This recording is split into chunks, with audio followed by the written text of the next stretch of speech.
Very good morning, dear students. Today we are going to discuss topic balance sheet. That is very important topic for you. In the last video, we are already discussed topic income and expenditure account. In the income and expenditure account, the concept of the income and expenditure account, that only revenue nature transactions are recorded in the income and expenditure account.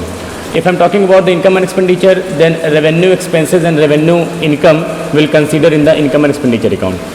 Revenue expenses will be recorded debit side of the income and expenditure, and revenue income will be recorded credit side of the income and expenditure. But today I am talking about the balance sheet. You know, students, I already told you, for the financial statement, non-for-profit organization prepared three account: receipt and payment account, income and expenditure account, and balance sheet. तो receipt and payment account already discuss किया जा चुका है, income and expenditure account आपका second video था. Now today balance sheet. तो balance sheet के बारे में जानते हैं. ये बैलेंस शीट और जो बैलेंस शीट आप फाइनेंशियल इंस्टीट्यूशन में पढ़ते थे वो दिखने में तो सेम है, पर इसके जो आइटम्स है वो पूरी तरीके से डिफरेंट हैं. तो सबसे पहले देखिए, बैलेंस शीट में लाइबिलिटीज एंड एसेट्स फॉर्मेट तो वही है. Balance sheet which show the financial position of the business. तो आप ये जान ही रहे हैं. स्टार्ट करते हैं. सबसे पहले कैपिटल फंड. ठीक है, तो कैपिटल फंड में देखिए, अब सबसे बड़ा बात यह है कि सर ये कैपिटल फंड क्या होता है. चूंकि आप जब फाइनेंशियल इंस्टीट्यूशन में होते थे तो वहाँ पे कैपिटल का मतलब होता है the amount which are given by the owner. तो that is called capital. But now in the non for profit organization there is no any owner. Here only member is available. तो जो member जिन्होंने अपने पैसे लगा करके उस particular NPO को चला रहे हैं, वहाँ पे आप किसी भी मेंबर का कैपिटल नहीं दिखा दें. चूंकि कैपिटल का मतलब होता है ऐसा अमाउंट जो ओनर के द्वारा दिया गया है और उस पर सिर्फ ओनर का ही राइट है. चूंकि यहाँ कैपिटल फंड दिखाया जा रहा है, उसका रीज़न क्या है? एनपीओ में कोई भी मालिक जैसा कोई होता ही नहीं है. यहाँ पे मेंबर होते हैं और मेंबर जो कंट्रीब्यूशन करके देते हैं that will be included in the capital fund. ठीक है, सो कैपिटल फंड आता कहाँ से है? It is a excess of total received and total payment. ठीक है, in the income and expenditure account, income and expenditure account में आप सरप्लस या डेफिसिट पाते थे, ये आपने लास्ट वीडियो में देखा भी होगा.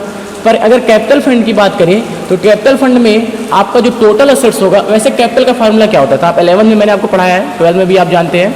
कैपिटल का जो फार्मूला होता है असेट्स माइनस आउटसाइड लाइबिलिटी. यहाँ पर भी कैपिटल का फार्मूला सेम होगा, total assets minus outside liability. ठीक है, पर यहाँ पे कैपिटल नहीं बल्कि उसी अमाउंट को कैपिटल फंड बोला जाएगा. If your total assets is more than outside liability that will B capital fund. ठीक है, और आप लास्ट ईयर्स में आपने 11 में पढ़ा था कि जो भी प्रॉफिट आता था वो कैपिटल में जाके ऐड हो जाता था. यहाँ पर भी सेम वर्क होगा, पर वो प्रॉफिट के नाम से नहीं बल्कि सरप्लस के नाम से होगा. इनकम एंड एक्सपेंडिचर अकाउंट में हमने आपको पहले से ये बता रखा है कि वो सरप्लस या डेफिसिट शो करता है. If you are in surplus that will be added in the capital fund. If you have a deficit that will be subtract और deducted by the capital fund. Now subscription received in advance. Student, ये subscription का पूरा case ही मैं आपको बताऊंगा. थोड़ा सा इस पे 4 मार्क्स के क्वेश्चन एग्जाम में कई बार पूछे जा चुके हैं. अभी यहाँ पे सब्सक्रिप्शन रिसीव्ड इन एडवांस में लाइबिलिटी क्यों बोली गई, तो बस इतना ही जान लीजिए. यू नो स्टूडेंट, सब्सक्रिप्शन क्या होता है? Subscription is the amount which are given by the member. Member के द्वारा जो पैसा दिया जाता है वो बोला जाता है सब्सक्रिप्शन का पैसा या चंदे का पैसा. अगर किसी मेंबर ने नेक्स्ट ईयर का पेमेंट या नेक्स्ट ईयर का सब्सक्रिप्शन इसी साल दे दिया तो that is a subscription for the next year. That why that's a liability for the next year. जो सब्सक्रिप्शन आपने एडवांस में रिसीव किया है वो एडवांस सब्सक्रिप्शन आपकी एडवांस इनकम नहीं हो गई, बल्कि that is the income for the next year. That's why that is a liability for the next year. इसके बाद है आउटस्टैंडिंग वेजेस. अब ये आउटस्टैंडिंग वेजेस अगर आपने वेजेस नहीं पे किया, आउटस्टैंडिंग सैलरी अगर आपने सैलरी नहीं पे किया है तो that will be treated as a liability. In the assets, building less depreciation, ये तो पुराना कंसेप्ट है. फर्नीचर लेस डेप्रिसिएशन, ये भी आपका पुराना कंसेप्ट है. स्पोर्ट्स इक्विपमेंट में से डेप्रिसिएशन, ये भी आपका पुराना कंसेप्ट है. इसके बाद subscription receivable. What do you mean by subscription receivable? हो सकता है कि किसी ने सब्सक्रिप्शन एडवांस दिया, अगर किसी ने चंदे का पैसा या सब्सक्रिप्शन का पैसा एडवांस दिया है तो वो तो लाइबिलिटी है, जैसा कि आप यहाँ देख पा रहे हैं. लेकिन वहीं पे ये लाइबिलिटी अगर एडवांस मिल गया, लेकिन वहीं पे अगर किसी पर्टिकुलर मेंबर ने इस साल का पैसा नहीं दिया तो वो बोला जाएगा outstanding subscription. Means the subscription which you have to earn in this year but it was not receive. अभी वो रिसीव नहीं हुआ है, that's why it is called subscription receivable. Or outstanding subscription for the year. अगर इस साल चंदे का पैसा जो आपको मिलना चाहिए था, जो एनपीओ को मिलना चाहिए था, वो किसी मेंबर ने डिनाई कर दिया कि भैया मैं इस साल नहीं दे पाऊंगा, तो that is the income for the year, but it is treated as a outstanding or subscription receivable, कि भैया इनकम तो हमारी इसी साल की है, पैसा हमारे इसी साल का है, बट नहीं मिलने की वजह से ये हमने असेट्स में डाल रखा कि फ्यूचर में तो मिलेगा ही। प्रीपेड रेंट, अगर आपने किसी को रेंट प्रीपेड कर दिया तो प्रीपेड रेंट या प्रीपेड जो एक्सपेंसेस होते हैं, you know that is your assets, cash या बैंक जो भी होगा वो, ठीक है। Now total assets and total liability, ठीक है, ये आपने देखा। नेक्स्ट स्लाइड पे देखते हैं। अब क्या है बेटा, हमने तो कोई फार्मूला लिखा है कि capital fund equal to total assets minus outside liability. ये जो आपका टोटल असेट्स है, total assets you can see कि जो आपका टोटल असेट्स है ये कैसे कैसे बनता है, आपका लायबिलिटी का पोर्शन और आपके कैपिटल फंड का पोर्शन। अब आपने अभी देखा बैलेंस शीट में देखिए, ये अगर मैं बात करूँ ये इतने पोर्शन की, ये तो इसमें ये आपका ये आउटस्टैंडिंग, सॉरी ये जो आपका है ये इतना पोर्शन, ये आपका बन जाएगा आउटसाइड लायबिलिटी और ये आपका कैपिटल फंड। तो आप देख सकते हैं कि हमारी आउटसाइड लायबिलिटी, ये आउटसाइड वाली लायबिलिटी और ये, तो ये आउटसाइड लायबिलिटी और कैपिटल फंड मिला करके होता है टोटल असेट्स, ठीक है। और वैसे भी अगर आपको कैपिटल फंड चाहिए तो आप क्या करिए, इस टोटल असेट्स में से लायबिलिटी को या आउटसाइड लायबिलिटी को माइनस कर देंगे तो आपका कैपिटल फंड आ जाएगा, ठीक है। इसके बाद स्टूडेंट एक क्वेश्चन देखिए, on 1 April 2020 assets and liability of the young India club limited as follows. ये फार्मूला आप ऊपर वाला लिख लीजिएगा। लैंड एंड बिल्डिंग 2 लाख, तो लैंड एंड बिल्डिंग क्या होता है sir, land and building assets होता है, तो रखते जाइए लैंड एंड बिल्डिंग।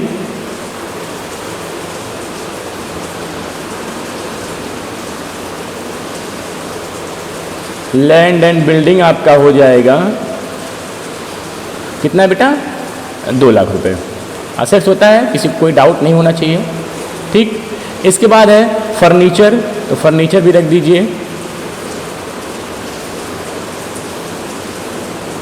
फर्नीचर कितना है 65,000।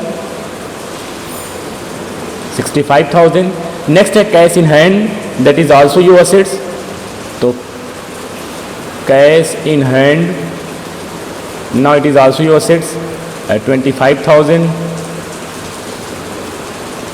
And after that subscription receivable, अभी आपने पीछे पढ़ा और यहाँ subscription receivable that is your assets, अगर ये एडवांस होता तो लायबिलिटी होती, तो सब्सक्रिप्शन रिसीवेबल कितना है 30,000। नेक्स्ट है लायबिलिटीज में बैंक ओवरड्राफ्ट रखिए, bank overdraft that is your liability,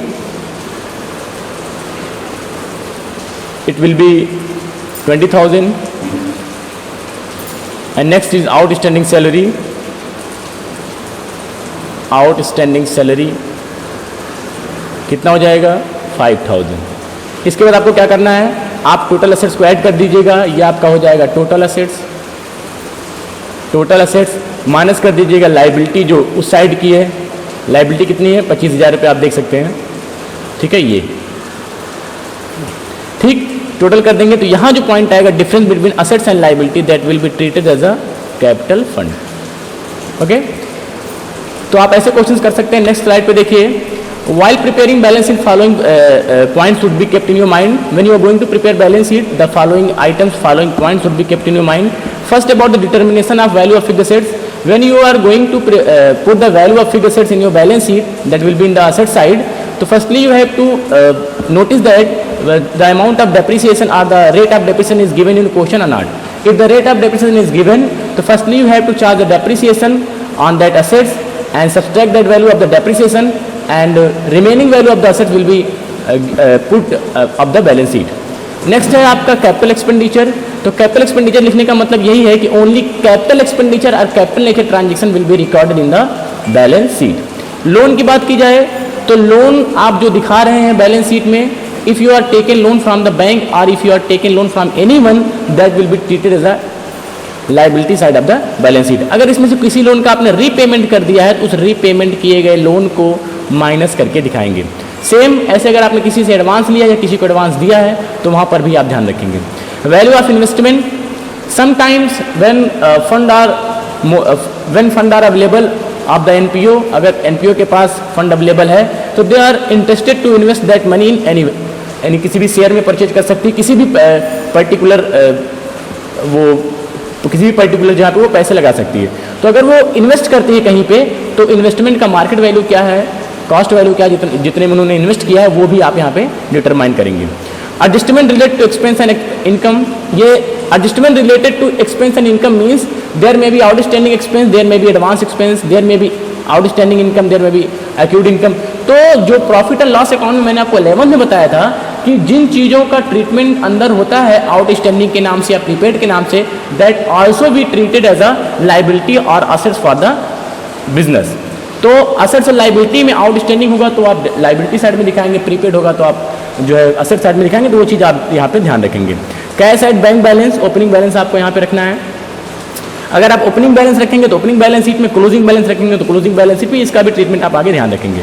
इसके बाद ये भी आपको ध्यान रखना है कि in the income and expenditure account we have a surplus और वी हैव अ लॉस। अगर आपके पास सरप्लस है that will be added in the capital fund, if you have a deficit that will be subtract by the capital fund. तो वो चीज़ आप जो है ध्यान रखेंगे। ओके स्टूडेंट्स, तो ये इतना आज का कंसेप्ट है आपका। आप इतने पे नोट्स बना लीजिएगा, अपनी बुक को रीड कर लीजिए। कोई भी प्रॉब्लम आती है तो वहाँ से मुझे व्हाट्सएप से या किसी भी तरीके से आप मुझे पूछ सकते हैं। Okay students, so that is enough for today. Thank you.